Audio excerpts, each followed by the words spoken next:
Ever since basically I can remember, I've been skating.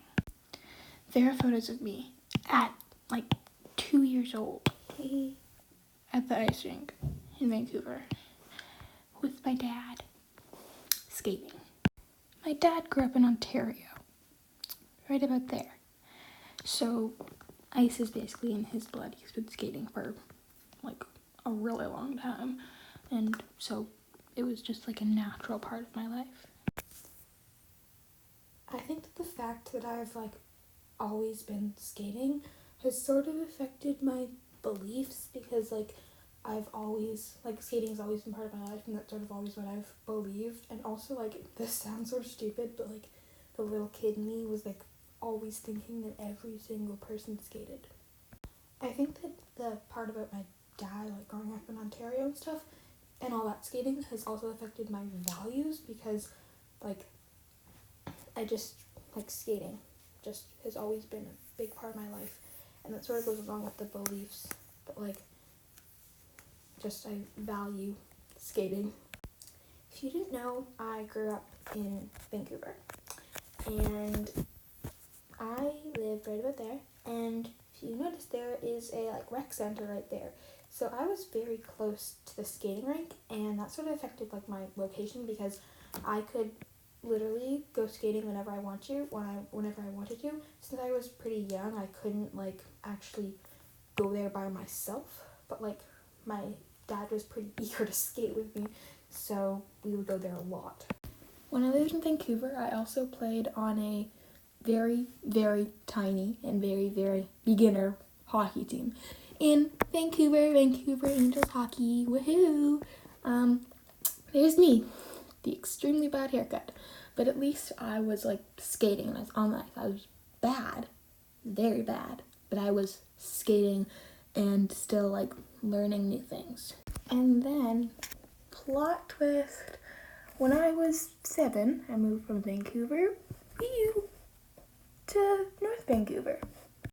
This has affected my geography, because like I moved to a new place, and moving is hard for everyone who moves, and it has affected a lot of people. When I moved to North Van, I tried playing on a North Vancouver hockey team, a girls hockey team, and it really wasn't the same as the team I was used to, because there were a lot more girls and it was more competitive and faster than the easier version of the sport I was used to. So I stopped playing. And then I found ringette. Ringette is sort of similar to hockey if you look at it from a distance, but once you actually watch a game or learn the rules, you'll learn that it's a lot more technical than hockey. Ringette is a non-contact sport. Ringette is often referred to as the fastest game on ice, which I think is definitely true, because there's no contact in ringette, as I already mentioned, so there's not really any like stopping to fight people. It's a lot of like quick action as well, and also because there's a 30-second shot clock, so each team can only have the ring for 30 seconds, which helps like with the speed, because you can't really just hold the ring for an extended period of time.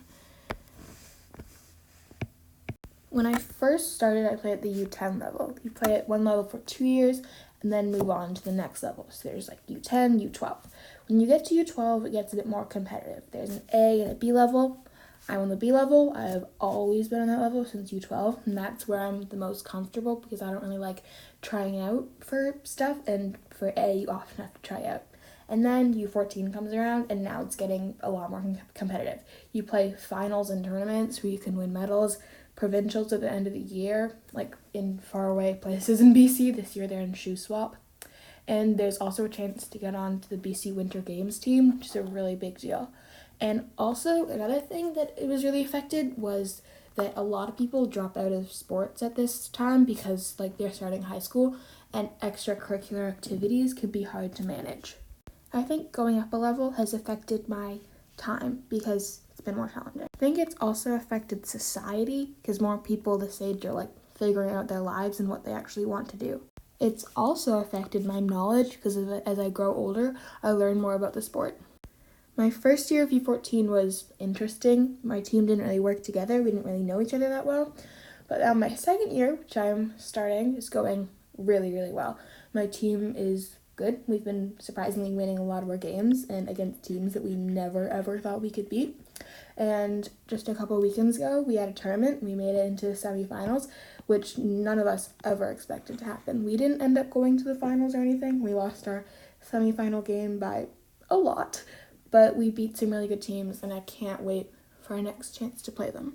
Overall, I've gone from a girl who went skating with her dad, played on a really bad hockey team, moved from Vancouver to North Vancouver, found my passion and my sport, and met some amazing friends. Yes, that's me. Yeah.